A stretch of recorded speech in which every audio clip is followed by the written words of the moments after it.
CME. Our CME's topic is Pneumocystis, Jerovecii pneumonia in HIV. I will do the case presentation and Dr. Chakaya is going to discuss. So our patient is by the initials of JGN, 38-year-old male, who was a mechanic, a Kenyan citizen, admitted here on the 9th of November 2015 and was around for 7 days, discharged on the 16th of November. He came in with complaints of difficulty in breathing for 1 month, cough for 1 month, and chest pain for the same period of time. So the patient had been well until 1 month prior to admission, when he started experiencing difficulty in breathing. This was insidious in onset and steadily worsened. Initially, it was difficulty on exertion. By the time we were seeing him here, it had progressed to breathlessness at rest. There was associated chest pain, which was retrosternal, non-radiating, constant. No particular timing was associated with it, and it was not worse on inspiration nor coughing. He reports that the chest pain was insidious on onset. No aggravating factors nor relieving factors were reported. He also reported a cough, which was productive with thick yellowish sputum, non-bloody, non-foul smelling sputum.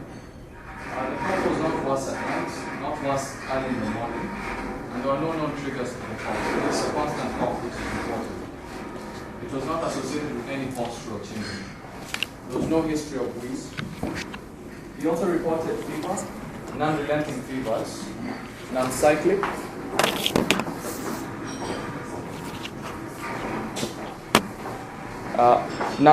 associated with night sweats and some unintentional weight loss. However, there was no history of TB contact or TB treatment previously, no history of smoking or alcohol use, no history of change in voice, no history of asthma in the family, and there was no history of atopy in the patient.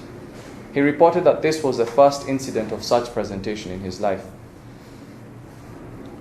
So the past medical history, he was previously well, one previous admission 2 years ago after an RTA where he sustained a fracture of the left lower limb.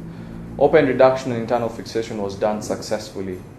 No known history of chronic illnesses, of note no diabetes, no hypertension, no asthma, and his HIV status was not known at time of clerkship at casualty. No known food or drug allergies and no history of blood transfusion. Family social history, he was married with one wife. He denied drinking any alcohol or using cigarettes, and there were no known familial illnesses. Other systems were essentially normal aside from the presenting. So on examination, he was sick looking. He was in respiratory distress, There was mild pallor, some wasting was noted, no edema, and some peripheral cyanosis was also noted. This patient also was seen to have oral thrush. There was no change in hair distribution, no skin lesions, no Kaposi sarcoma lesions were noted. His vitals was as shown, BP 94/69 millimeters of mercury with a pulse of 109, temperature of 36.1 degrees. SpO2s on room temperature at admission were 83%. Examination of the respiratory system, he was in obvious respiratory distress using accessory muscles of respiration. He was tachypnic at that point with a respiratory rate of 32 breaths per minute. No obvious deformities were noted on the chest. Bronchial breath sounds were heard bilaterally with reduced air entry. The other systems, cardiovascular system, S1, S2 were heard, no audible murmurs. Per abdomen, there was normal contour moving with respiration, not distended, non-tender, no palpable masses. He was alert with a GCS of 15/15. His neck was soft, pupils bilaterally equal and reactive to light. No obvious cranial nerve or focal neurological deficits were noted. So at casualty, when he was clerked, when he was being seen for the first time, he requested for patient-initiated testing and counseling for him and his wife, and both were tested to be HIV positive. So the impression made was pulmonary TB in a newly diagnosed RVD to rule out PCP or any other forms of fungal pneumonia. The investigations ordered HB of 16.4, WBC of 7, platelets of 235 with a random blood sugar of 3.9. UECs were borderline, sodium of 134.9, potassium of 3.3, creatinine of 95.7. Liver function tests, LDH of 276 with an albumin of 34. The enzymes were within normal. Serum CRAG was also ordered, of which the results came back later and they were negative. His CD4 count was ordered and a viral load, CD4 count of 17, viral load of 106,672, which is remarkably high. Blood cultures which were taken at casualty, no growths were obtained. A chest x-ray was done, which showed opacification in the left upper lobe, suggestive of focal fibrosis. Sputum for AFBs was also taken. So, in light of the low BPs, IV fluids were started. In light of the respiratory distress, he was started on oxygen via nasal prongs at 2 liters per minute. He was also started on azithromycin, Septrin, Dactrin oral gel for the thrush. He was covered with fluconazole. Atripla was also started, and prednisone was started at 40 milligrams BD for 5 days. Day 2 in the ward, patient was stable but still very symptomatic, still complaining of difficulty in breathing. On examination, he was sick looking, not pale, not jaundiced, but he was dyspneic. Crepitations were had bilaterally, but no rhonchi. Sputum which had been taken, the first one was negative for AFBs. So sputum was taken for gene expert, and Septrin was increased to cover for PCP at 19-20 milligrams IV TDS. Day 3 to 4, the patient was still markedly dyspneic and tachypnic. He had not been ambulant, he had just been bedridden since admission. His vitals were BPs of 103/61, pulse of 62. Respiratory rate was markedly increased at 70. On examination, he was in marked respiratory distress on oxygen via non-rebreather mask, maximum flow, crepitations in the lower lung zones, and he was noted to be grunting. The other systems were essentially normal. Blood cultures which had been taken came back as normal, no growth. So an urgent CTPA was done, which showed there were no filling defects, but there was ground glass opacities in the lungs, no evidence of TB, no pleural effusion or consolidation. So he was initially, before the CTPA results came back, he had been started on Clexane, and he was transferred to HDU for continuous monitoring. So the patient was in HDU for about 3 days. He remained stable with marked improvement on the Septrin, which had been increased. And he was transferred from HDU back to the ward after 3 days.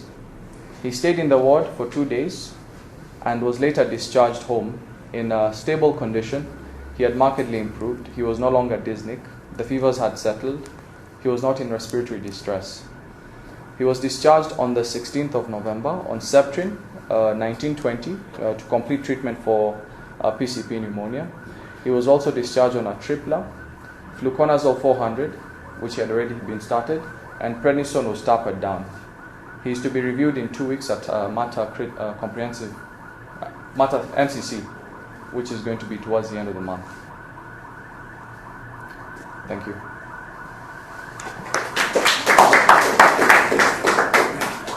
Thank you, Dr. Okedi. Yes, we can have some questions. How is the saturations behaving? You just gave us the first one. Yeah. Progressively, how do you should be kind of a vital sign at this? His saturations initially, though, at 83 on room air. When he came to the ward, he was fairly stable, but around day 3, he was desaturating before we transferred him to HDU. So we don't have The saturations were less than 70% on room air. Okay, I wish you had put it. Second one is, I see a flow because we tend to start Clexane before we do the coagulation picture. I don't know, was that done? Coagulation was not done. What was done when he started desaturating was an urgent CTPA. Before we got the results for the CTPA, we started him on Clexane. Let's keep doing coagulation picture. Yes. We never know because this was a sepsis and would have a coagulopathy. Okay. Noted. Any other questions?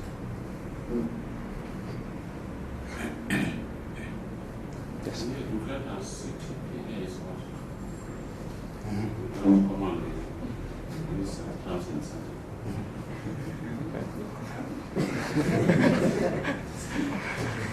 CTPA is a CT scan of the chest with IV contrast, which tends to look for filling defects if you're querying an emboli. In case of an emboli in the lungs, you get to see filling defects in the arteries which are supplying the lungs. So what you wanted to find out is what it stands for. That's what I was looking for. CT pulmonary angiogram.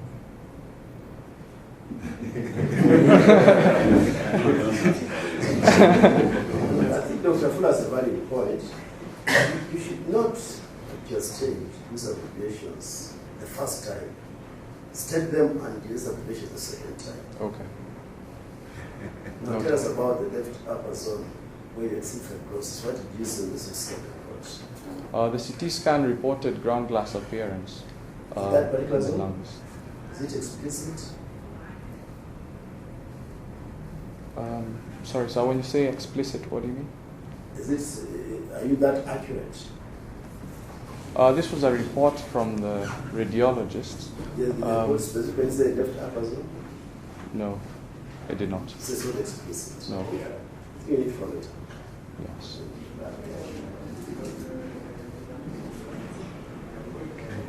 Any other comment or question? Okay. All right. I think we can appreciate Dr. Kendi.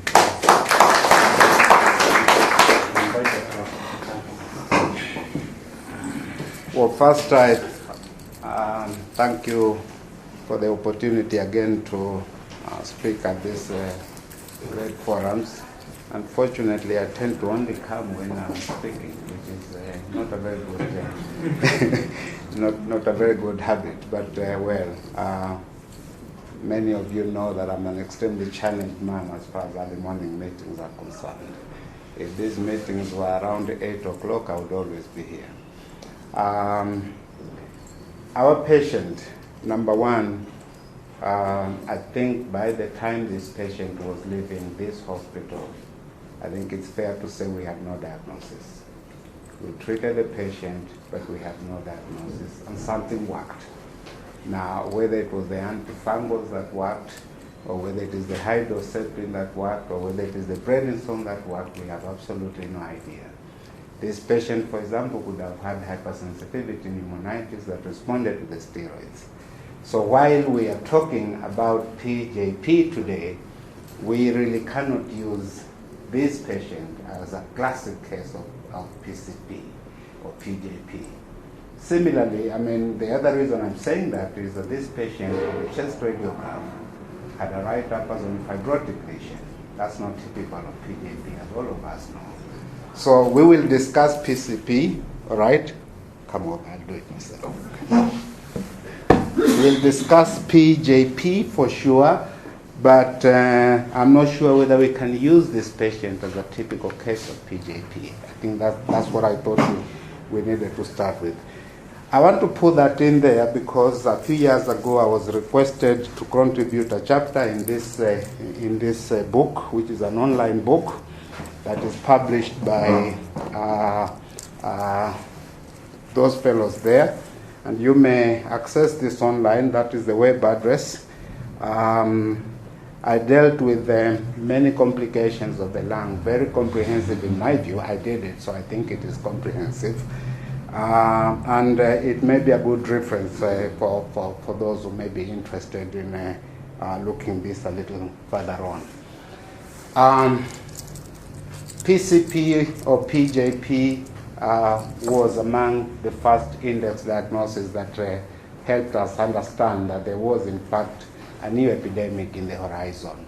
There were many papers published in the early 1980s, 1980, 1981, that showed, revealed that there was an increase in the incidence of PCP and Kaposi's sarcoma in young men who were previously healthy but were either gay or were intravenous drug users and their sexual contacts.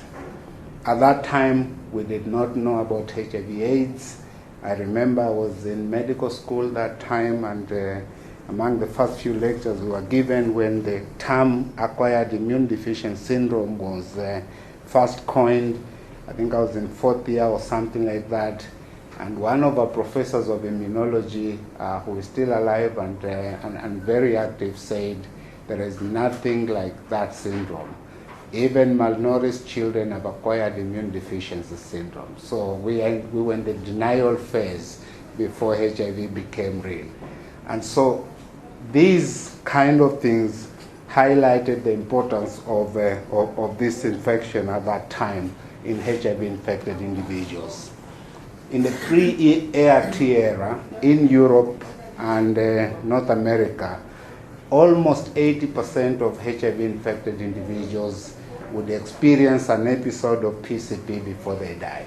As you can imagine, before ART became available, nearly all patients diagnosed with AIDS would die.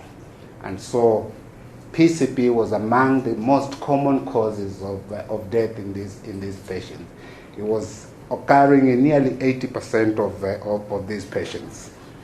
However, after the ART became available, we're talking about the year 1996 or thereabout, rates of PCP or PJP started coming down. I've given you some of the figures there. 89 per 1,000 person years between 1994 to 1997, to 25 per 1,000 person years between 1998 to 2000, to 13 per 1,000 person years between 2003 and 2007. So it has again become a less common disease. Today in North America and Europe, you get PJP only in two situations: in people who do not know their HIV status or those who are failing treatment for some reason. Those are the situations in which you get this disease we call PJP. Now, the first situation is the more common thing in our situation. People who do not know their HIV status, like this gentleman that we're talking about. This is This is taken from the Kenya AIDS Progress Report of 2014, telling us that yes, we are beginning as Kenyans to know a little more about our HIV status. This is 2012. This is 2008 during the Kenya Demographic Health Survey, while the second bar on the other side is in the Kenya AIDS Indicator Survey, showing that in fact Kenyans are beginning to know their status, but less than half of us know our HIV status at any single time. And for that reason, many of us assume we are well until we come down with PJP, like this gentleman may have done.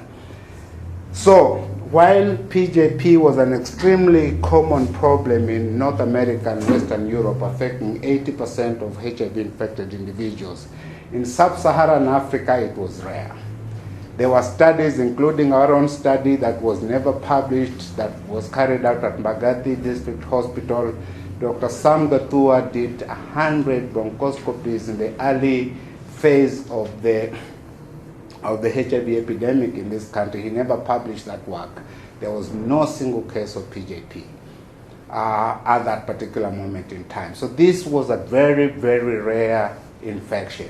In fact, Sebastian Lucas, this gentleman here, who worked in Nairobi many years ago, did some work and published a paper that said there were missing infections in Africa, and PJP was in the list of those that were considered missing, including Mycobacterium avium complex, missing at that time, including things like Strongyloides staphylococcus hyperinfection, missing at that time.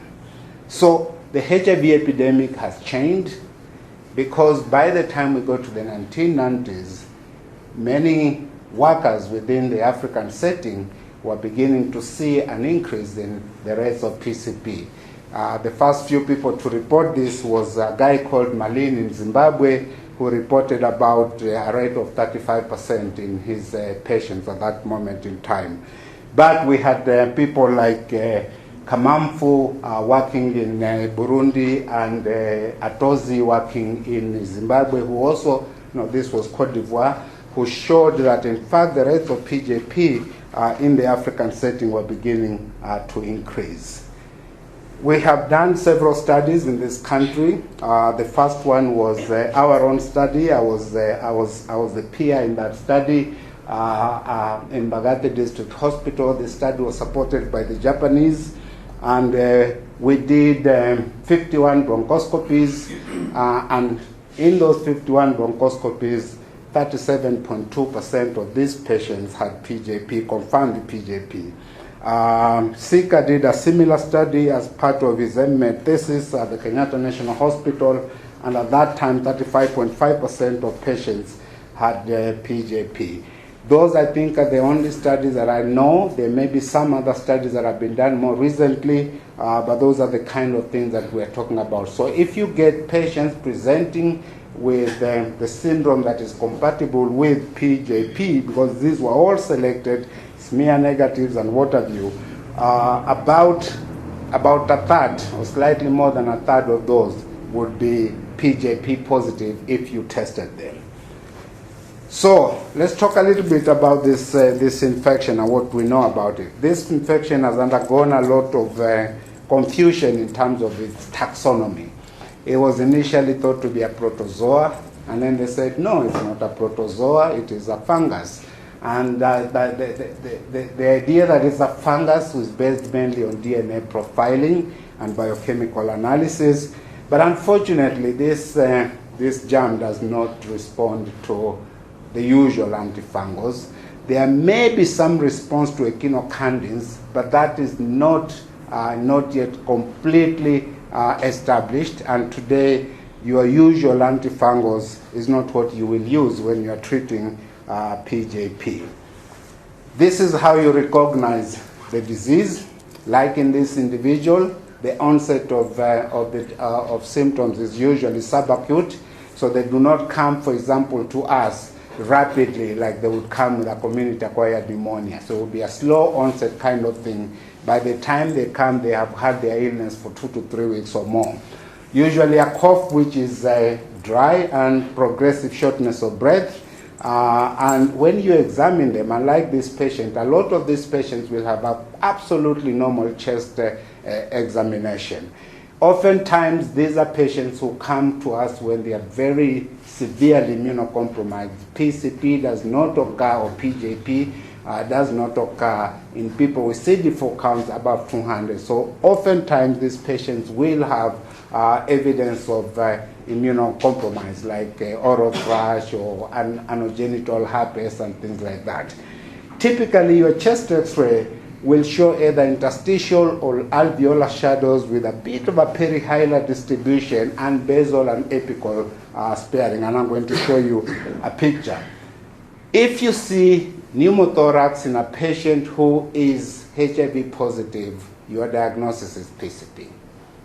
So they tend to have, it's rare, but if you see pneumothorax in a patient who is severely immunocompromised and is HIV infected, that individual has PCP. Your patient had ground glass opacification, so yes, a diagnosis of PCP makes sense. And as we all know, your CT scan has a greater, bigger sensitivity than your chest radiograph. So the typical PCP picture would be something like that. If you notice, the base is relatively normal, okay, and the apices also could be relatively normal. And so you get this fluffy shadowing, as it were, mainly taking place in the mid-zones. Your CT scan could look something like this, and we've seen a lot of cases that look like that. But remember, anything that looks like this could be anything. This is not typical of PCP. CMV can do the same. Hypersensitivity pneumonitis can do the same. There are many, many things that can give you ground glass opacification. But in a HIV-infected individual with this kind of thing, you must think PCP. Most patients with PCP will have elevated lactic dehydrogenase, but like this individual had a little bit of elevation in LDH. It's a non-specific biomarker, so it doesn't tell you much. Usually, most of these patients will have hypoxemia, and characteristically, they will desaturate even more with minimal exertion. And if a patient comes to you and they are talking to you nicely while they are lying, and then you tell them to stand, for example, and they get more breathless, and they dip their SpO2, think PCP. They have used a rate of about a drop of 4% in the SpO2 level as being fairly sensitive for the diagnosis of PCP. If you are able to measure the alveolar arterial gradient, that is a useful marker because PCP causes diffusion problems. So you get a widening of the alveolar arterial oxygen gradient, and you can use that for prognostication. People with mild disease will have a gradient of less than 35, and those who have severe disease will have a gradient of more than 55. It's not difficult to calculate an AA gradient as long as you know the patient's PaO2, or rather if you do an arterial gas, you can very easily calculate the A and the AA gradient. If you are able to, we are not able to in this country because we don't have a body box. Kenyatta National Hospital has one body box that is dysfunctional, but if you are able to and you measure carbon monoxide diffusion capacity, they have a reduction in their DLCO2 or their coefficient of carbon dioxide transfer. And this is a very important test. If your patient has a normal DLCO, that patient does not have PJP. I think that's the important thing here. Now, how do you establish the diagnosis of PJP? You can, of course, and we should try, we don't always try this. When we think PCP, we tend to treat without trying to confirm the diagnosis. We are in a tertiary healthcare facility, and I think we should make every attempt at any time to diagnose patients that we are treating for whatever it is that we think we are treating them for. And simple things like examination of spontaneously expectorated sputum. This patient had sputum, and that sputum should have been checked for PJP. You don't necessarily have to do a bronchoscopy. The Ethiopians have shown in several research papers that in fact you still have some sensitivity related to examination of spontaneously expectorated sputum. Of course, depending on where you are and the keenness of your laboratory and everybody, you can have a sensitivity of as low as 30% or as high as 70%. But it's worth trying, and we should do it.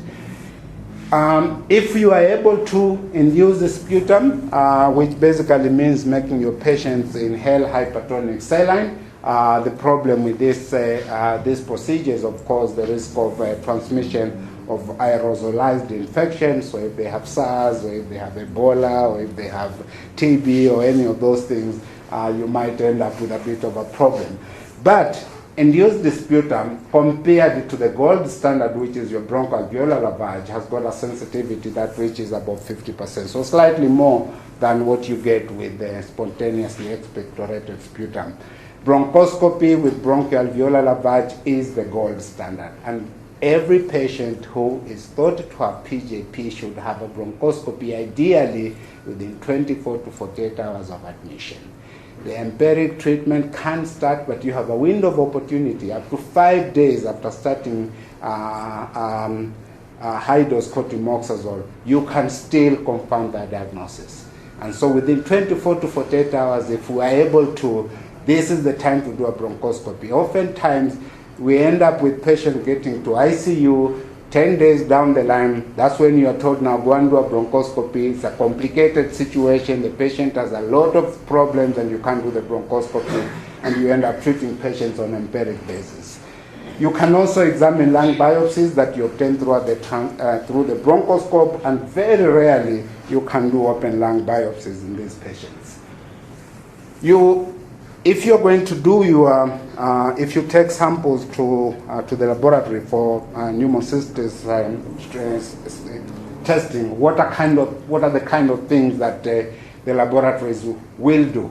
I'm not quite sure what they do here, but you have those so-called cytochemical staining, and you can either stain the trophozoite on the cyst wall, or you can stain the cyst wall selectively using the various stains that I have outlined there.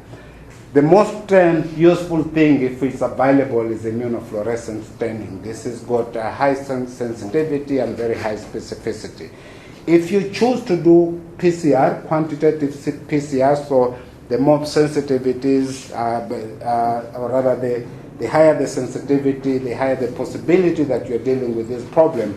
The problem is that PCR is oversensitive, and it may not be able to distinguish for you whether this person is colonized, so carrying the germ but not having disease from the germ, or this individual actually has the infection. You can also assay this cell wall component of the fungus 1,3-beta-D-glucan, which has got a high sensitivity. However, you cannot use this to monitor response to treatment and doesn't tell you the severity of the illness.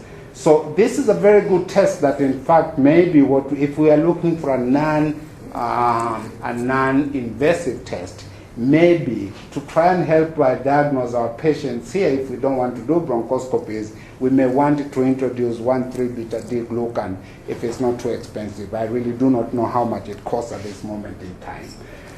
So if you decide to treat your patients, and you should treat all your patients with who you think have got PJP, the drug of first choice is trimethoprim.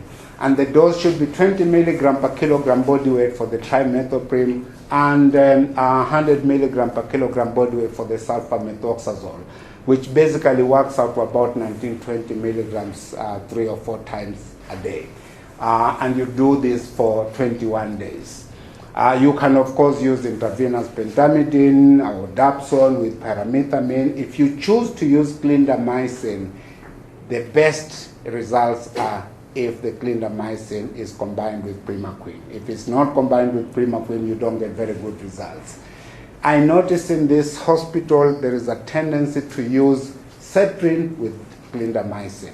I don't know where that evidence, where that practice came from, where the evidence was obtained from, but I think we should discourage ourselves from using both that cotrimoxazole or Cetrin with clindamycin at the same time. I have looked many times. I have not seen a single paper where it is indicated that the combination of trimethoprim, sulfamethoxazole with clindamycin, with or without primaquine, is more efficacious. In fact, almost everybody says don't do it because you risk adverse events, you increase cost of care with no benefit. The tendency for most of us is to worry about this, that in fact, maybe my patient is getting worse, therefore I add another drug. Your patient with PCP will get worse when you start Cetrin treatment. Almost invariably, they'll get worse for the first 5 days. You will start seeing improvement 5 to 8 days later. So you have to sit it out and just wait. There's nothing you can do. And so it's important for us to know that we don't need to add additional medicines just because patients seem to be doing poorly by the 3rd day of Cetrin therapy, for example. Now, what is the mortality looking like before ART in the West? I don't know any studies that have been done in Africa to look at mortality rates in patients treated for PJP. But in Europe, the mortality rates were 20 to 40% before ART came in. And after ART, it came down to 10 to 20%. And those are some of the things that increase your risk of a patient dying from PJP. If the disease is severe, if they have respiratory comorbidities, and a lot of their patients with PJP will have respiratory comorbidities, especially bacterial pneumonia and TB. If they have pneumothorax, or if they are mechanically ventilated. Before the ART era in Europe, more than 80%, in fact 90% of patients would die. In the early 90s, there was a lot of debate whether in fact this patient should be admitted to ICU or not. Then survival rates started improving, probably because of they were being admitted earlier, and all these ventilatory strategies, lung protective ventilation, and all those things came in, and so there was a bit of an improvement in survival rates. I am not sure what our survival rates are in mechanically ventilated patients in our own setting. We've always said we need to pick up that data and see where we are here. But I suspect that 95% or more of our patients are lost here in this ICU when they actually end up having been intubated. Maybe 95% may be lost. I'm not sure what the feelings of others here, Dr. Ngani and Dr. Kibet would think. But I think it's still, our mortality rates for intubated patients are very, very high still. CRP has been used as a marker of severity, and the higher the CRP, the higher the chances that your patient will eventually die. And that's why the use of adjunctive steroids is helpful. But I want to reiterate the fact that your patients on PJP treatment will not show much improvement until 5 to 8 days later after you start them on treatment. So let's not panic, let's not add additional medicine just because patients seem to be doing badly. These are the kind of patients that you should give preventive therapy. Anybody with a CD4 count of less than 200, if they have oral thrush, if they have unexplained fever, if they have any other HIV-associated opportunistic infections, or if they have had a previous episode of PJP. Ideally, you should discontinue cotrimoxazole therapy in patients whose CD4 count has gone beyond 200. But the thinking now is that if your CD4 count is below 200, but your viral response is very good and the plasma viral load is fully suppressed, you could still stop cotrimoxazole.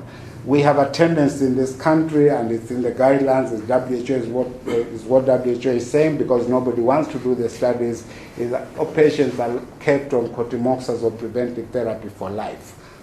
There is no good data to indicate that that's a good practice. The drugs that you will use, if you are using trimethoprim sulfamethoxazole or Yoceprin 960 milligrams once a day, but studies have shown that in fact halving the dose does not change anything. You can actually use 480 milligrams once a day, or you can give this medicine 3 times a week. If patients have got problems tolerating trimethoprim sulfamethoxazole, you can use Dapsone. You can combine Dapsone with pyrimethamine, but all of us know that pyrimethamine has issues with folic acid metabolism, so you have to use folinic acid or leucovorin once in a while to rescue your bone marrow, as it were. You can use atovaquone, or you can use aerosolized pentamidine. If you use aerosolized pentamidine, the nebulizer that you're going to use must be very specific. It's Respigard nebulizer, and you do it every 4 weeks. Now, aerosolized pentamidine is very interesting. If people are on aerosolized pentamidine, if they get PJP, the clinical presentation is changed. For example, the radiological shadows tend to be a little bit more upper lobe rather than perihilar, for example. And so you need to be aware of that. And patients who are on aerosolized pentamidine, if they get PCP, they could very easily get extrapulmonary pneumocytosis. So brain, liver, and all those kind of things, which is interesting because usually this is considered primarily a lung problem. But in those who have been given aerosolized pentamidine, extrapulmonary pneumocytosis can occur. And I think that's about all. Thank you.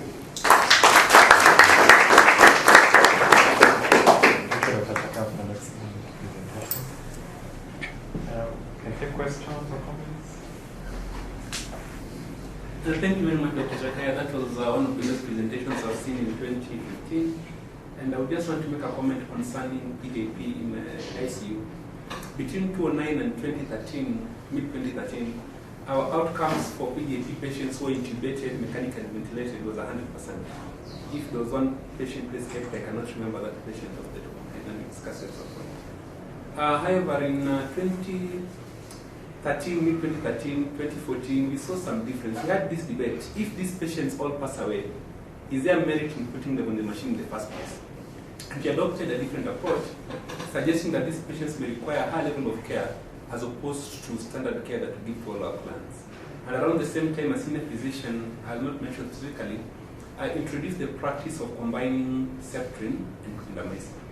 Now, a mixture of these two things, the initiatives in ICU plus some of these additional treatments, could have contributed to what we then saw, which was a reduction in mortality in this subset of patients from to about 50 to 75%.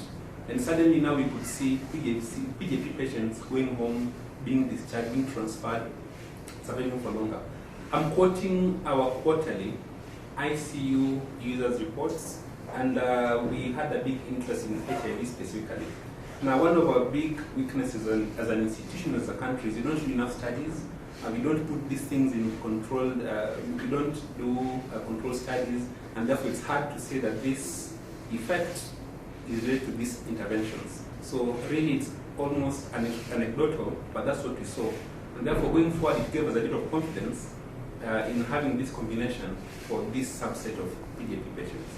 Then finally, if we have 80% plus mortality in the world's best centers, should we consider different approaches? But again, I know I also presented this to you, that we ought to consider a study in specifically the ICU intubated, mechanically ventilated PJP patients to see whether there is any evidence whatsoever whether there is a difference between that and the population.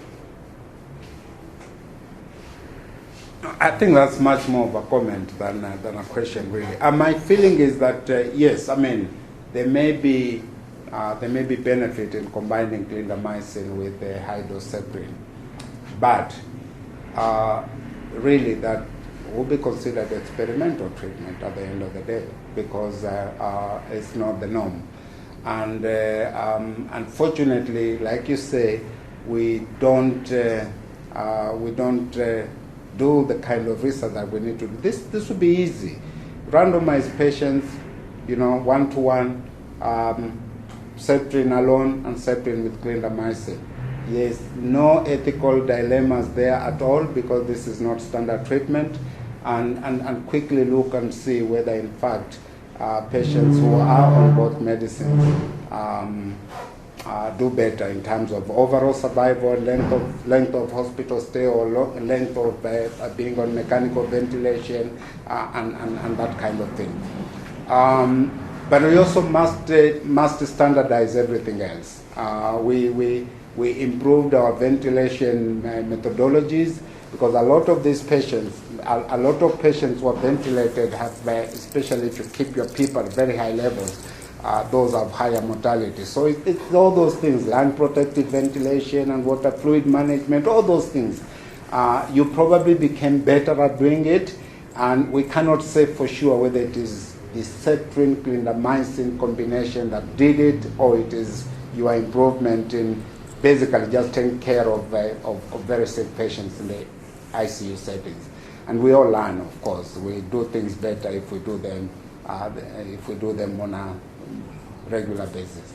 So I think going forward, there is absolutely no harm. You can do a 5-page protocol and have it approved, and we look and see.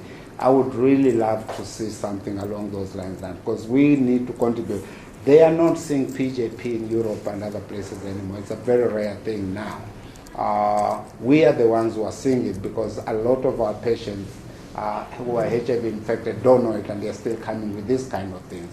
So we are the ones to generate that evidence, but we are still looking up to them to generate the evidence, and they don't see the disease anymore. So we will end up with this. It becomes a standard procedure. Well, in fact, if you do the research, you might find it's absolutely useless. In research, we say you must always have equipoise. You must say, I don't know until I find out. Yeah. Maybe just one last question to that. Would extracorporeal membrane oxygenation help in this subset of patients? There has been a few papers that have looked at patients who are very seriously ill, and ECMO has been used under those circumstances. And yes, as a bridge to either some other safer ventilatory procedures, yes, it might be possible. Yes. So I was wondering, what is the standard diagnostic assessment, especially when you put Pneumocystis and reception at the same time. What will be the empirical treatment? It seems that these patients are treated in treatment for all of the time. So what will be the standard assessment?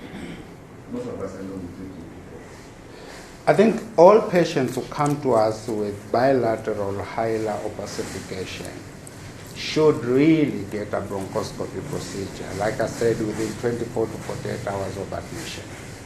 I think that should be the standard of care, unless that patient cannot, for some reason, undergo bronchoscopy. Because we should attempt to diagnose. We are a tertiary, I consider ourselves a tertiary healthcare facility. An empirical treatment for this kind of thing is not correct. And usually when the patients come in the first few days, I give you a window of opportunity to investigate them, which oftentimes we'll miss by just going on to treatment. And I find it very interesting because patients, once they have a label, I'm just seeing a patient with a friend of mine here who was labeled COPD, and the patient is never smoked and what have you. And I see every time he goes there, patient with COPD. The guy doesn't have COPD. So we label them and they stick with that label sometimes for the rest of the admission. So I think what I would advise is for patients where PCP or any other, some people used in the early mid-90s coined the term pulmonary disease of unknown etiology in HIV. So the patient has come to you, has lung shadows, and you have no idea what it is that they have. Ideally, if they have a sputum, get a sputum to go. These are HIV-infected individuals that could be very massive TB. And you might be able to pick TB very easily. If you have a same-day service, for example, sputum usually with your PCR test, Hein or Gene Expert, you have the answer within 24 to 48 hours. If they are negative, then you send them for bronchoscopy. So within 24 to 48 hours, this patient should be scoped. You don't have to wait. So people are worried that, until we make the diagnosis, that's when we start treatment. No, the moment you think PJP, you treat. So they can receive their cotrimoxazole as they come in. You have, like I said, you have a window of opportunity up to 5 days of septin treatment. If you go in there and do a bronchoscopy and get a lavage, you will still pick up PJP. Those animals don't die that rapidly. So you'll pick them up. So you have a window of opportunity there. But if you wait until 10 days later, you've lost the window of opportunity. So septin and bronchoscopy with lavage as soon as it can be done. Another question there, well, maybe sense out of interest. What the cause of worsening when you start treatment is? It's thought to be immunologically driven, just like many infections. When your immune system recognizes by and large external antigens on the surface of your germ, whether that's TB or whether that is strep pneumo, whatever it is, and so it reacts to those antigens that are on the surface of the bag. Now you kill the bag and you lyse the bag and you release new antigens from within the bag, and you then kind of get a little more inflammatory reaction. So basically, this is host-driven inflammatory response to dying Pneumocystis Jerovecii germs, as it were. That's what makes them worsen a little bit before they come up. And it is the cause of the so-called iris. Although by definition, if you get people worsening in the first 5 days, that by definition is not iris. Iris is a situation where your patient has improved and you're very happy that they are doing well, and then boom, suddenly you find they are worsening in terms of clinical symptoms and radiological shadows several days later. That's in immune reconstitution inflammatory syndrome. But the principles are more or less the same. Treatment, steroids basically, to dampen the inflammatory response. Thank you for the good presentation. I have two questions. The first one is in relation to what Dr. Mutlin had asked. most of the time these patients they could have PJP with underlying bacterial pneumonia. So in that case, you say you start the cotrimoxazole and then send them for bronchoscopy. Can we just treat empirically to suspect there's also bacterial based on the blood tests, cover for bacterial pneumonia, or should we await the bronchoscopy results to withdraw the antibiotic or to start? I mean, can guide us on how to make the decision, because it could be superimposing. I think we have tools these days that can help us. We have biomarkers that can help us quite a bit in terms of deciding who may or may not have bacterial infection. Procalcitonin is pretty good for that. So if, for example, your patient has purely PJP, their procalcitonin levels will be low or down there. If I have a patient with a high procalcitonin level and I think they have PJP at the same time, I treat for both. In the Zika series, I was involved in that study that Zika reported. Nearly a third of the patients who had a positive PJP test also had either TB or bacterial pneumonia. So they tend to occur together. We must always think about comorbidities here. But then we should use these tools to be able to indicate which patient we should treat with what. If a patient has a normal procalcitonin level, and there are lots of studies that have looked at procalcitonin-guided antibiotic therapies, and if they have low procalcitonin levels, don't bother with an antibiotic. They probably, and TB patients will have low procalcitonin levels, PJP patients will have low procalcitonin levels. So do your procalcitonin, if it's high, then treat for bacteria, treat for PJP. For the PJP, you have a window of opportunity to diagnose it specifically. For the bacteria, you do a bronchoscopy, it's useless. Because by the time you do your bronchoscopy, if they have received just one single dose of an antibiotic, even if that antibiotic is not killing the bug, somehow it alters the fitness of the bacteria to grow in vitro. So you will not get anything. And that's why almost all our cultures here tend to be negative. My second question, in relation, since the commonest, the reason why we have this PJP is because most of in our countries, because people are not diagnosed in good time. Do you think us as the healthcare workers are doing enough in terms of making the patients more aware of their HIV status? And secondly, in the patients we get who are teenagers who are diagnosed as HIV positive, how can we improve our management? Because the commonest challenge is that the parents determine whether or not we disclose information to teenagers. And when the teenagers are unaware, we don't know when they go out and have encounters with other teenagers, the infection is propagated. So how would you advise us as healthcare workers to be able to manage this, to manage HIV as it is, in terms of prevention? Well, you are in a hospital setting, so for you, I think the key thing is provide initiated testing and counseling. That's the key thing for us.